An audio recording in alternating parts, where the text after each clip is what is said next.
ជាមួយនឹងសាសានប៉ាទីហ៊ីបាទមកពីប្រទេសអ៊ីរ៉ង់បាទគូនេះចាំមើលបាទចាប់ទឹករីយ៉ាណាលោកប្រុសបាទមើលបាទជើងរបស់ស៊ីវហុងអូយបាទកពួនជើងមើលធំតែម្ដងបាទកីឡាករអ៊ីរ៉ង់នេះក៏មិនធម្មតាដែរបាទសម្រាប់អ៊ីរ៉ង់នេះកូនសិស្សរបស់អាយុ ក្រុមត្រៀម បាទ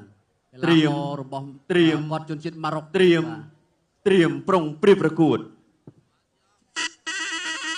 Gainsbourg Idol Concert គុំខ្មែរគូទី4ដែលជាគូអន្តរជាតិកម្ពុជាអ៊ីរ៉ង់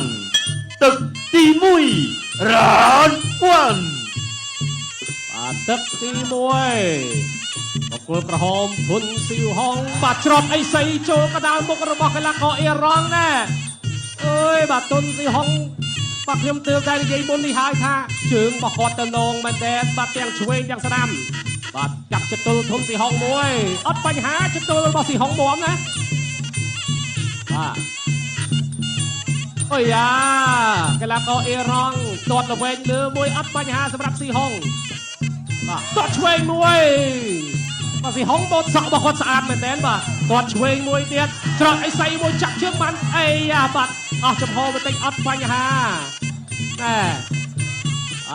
កីឡាករអ៊ីរ៉ង់ចង់ធ្វើឲ្យស៊ីហុងក្តៅម៉ាស៊ីននៅទឹកទី1រៀនណាបាទទាត់ស្ដាំមួយបាទទាត់ឆ្វេងមួយបាទស៊ីហុងបោះជង្គង់មួយបាទបាក់កែងមួយទៀតអូយបាទល្អមែនទេបាទបោះជង្គង់ស្ដាំមួយទៀតអើយបាទទាត់មួយទៀតណែបាទស៊ីហុងដូចមើលឃើញហើយបាទស៊ីហុងដូចមើលឃើញបដាហើយបាទធាក់មួយអស់ចំហបាទលោកជួនសំណាងថាឲ្យបន្តការប្រកួតទៀតបាទចាប់តឡាចមួយបាទចាប់ជើងក្រោមច្រត់អីសីមួយអីយ៉ាបាទចាប់ជើងក្រោមនេះអីយ៉ាចង់ផ្ញោចច្រត់អីសីមួយទៀតអូយបាទឆ្ងាញ់ដូចកែនស្មើហូមួយមក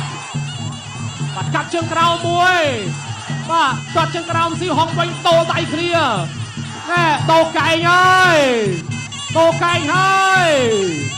បាត់ឆ្វេងមួយពីស៊ីហុងកែងមួយទៅពីស៊ីហុងអីយ៉ាបាទកាប់ជើងក្រោមមួយកីឡាករអ៊ីរ៉ង់សងវិញបាទស៊ីហុងដើរចូលទៅហើយបាទទាត់ជើងក្រោមមួយទៀតអីយ៉ាបាទកាប់គល់រំជួយដល់មេឃ